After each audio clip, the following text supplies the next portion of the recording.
Hi guys! So today in this video I'm gonna do a book review of the book called The Village by the Sea. I know this book is from 2021, it's like 10 years later I'm doing a book review, but I just got the time to read this book now, so this book is very short, very simple to read. It's a beautiful and simple story of a family that lives in India, a family of 6. And the book, the main characters are Hari and Lila, which are the oldest kid. They have a very big responsibility in the book. You know, they take care of their 2 young sisters, and they don't live in very good conditions. Like their father is drunk, he's constantly drunk, and their mother is very sick. So Hari and Lila have to take, they were forced into the adulthood very early. And so yeah, the book kind of tells us their journey through this path. Okay, The Village by the Sea caught my attention on 3 things. The first one is friendship. I think there are a couple of things in life that we all know, but we don't execute them until we have it highlighted, and I think friendship is one of them. It is common sense that hanging out with the right set of people is crucial for well-being, but we often don't do that, and I've been watching a whole generation of kids growing up surrounded by the wrong people. Hari was the same. He was very influenced by his friends and their mean words, like that he was not capable to learn, and that he was not going to achieve his dreams. And Hari is just a 13 years old kid. This creates such a huge impact on us, especially as a teenager, when everything is so new. Our values and beliefs are not fully formed at this age yet.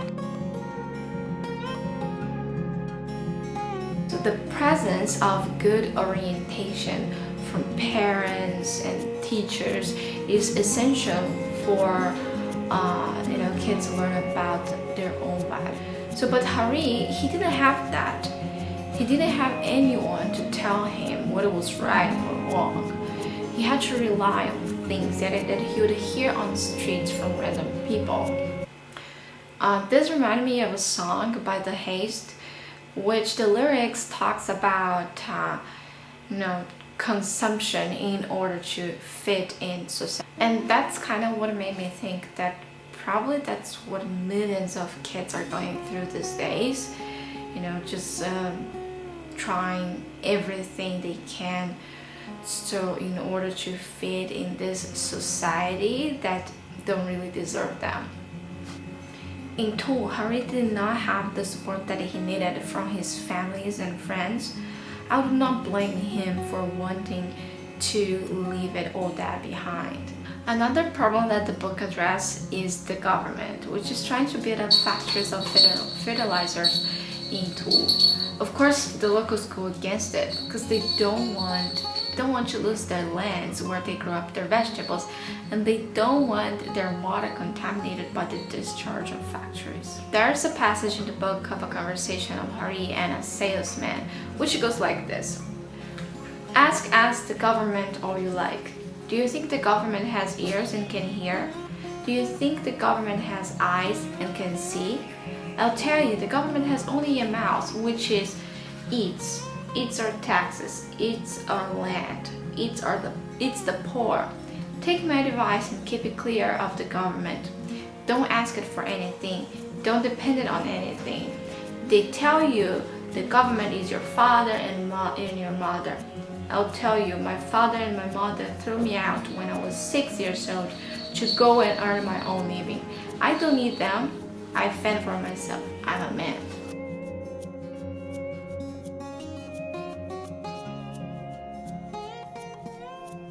Message made me think that how millions of people are unsatisfied with their own government, and it feels like the only way of communication between the people and the government is through processions and protesting.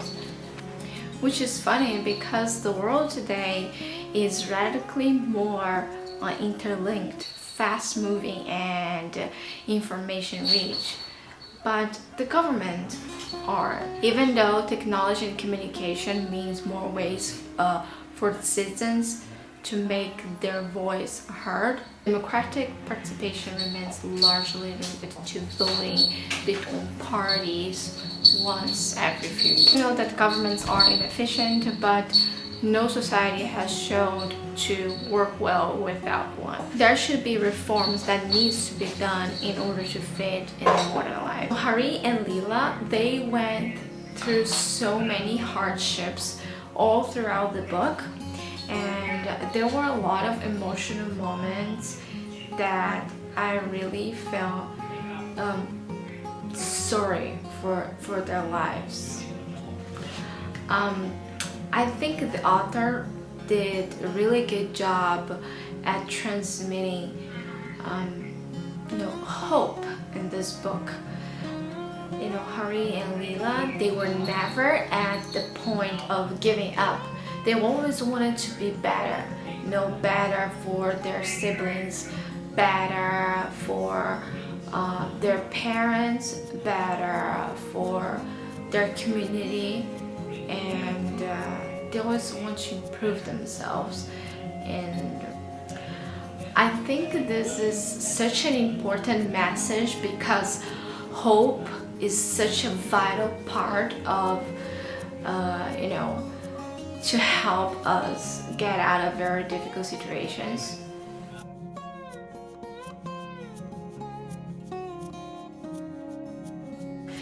The book shows very well how their past and present were essential to give them a better future, to give them hope for a better future. I think hope is always linked to someone. In Hari's case, it was Mr. Paula and Jagu who were helping him on all his journey when he was in Bombay. And there was also Mr. Silva who was helping Lila, giving her hope that her mother would get better again. So Village by the Sea is a very cute reading, and I totally recommend. It's very thin book. It's you can read it like in a weekend. Especially good for teenagers because it tells us like a story of hard work, hardships, a lot of difficulties that kids all over the world are going through. But it also gives a lot of hope. So and that's it, guys. So I hope you guys enjoyed this video, and I'll come back with more book reviews. Okay, bye bye.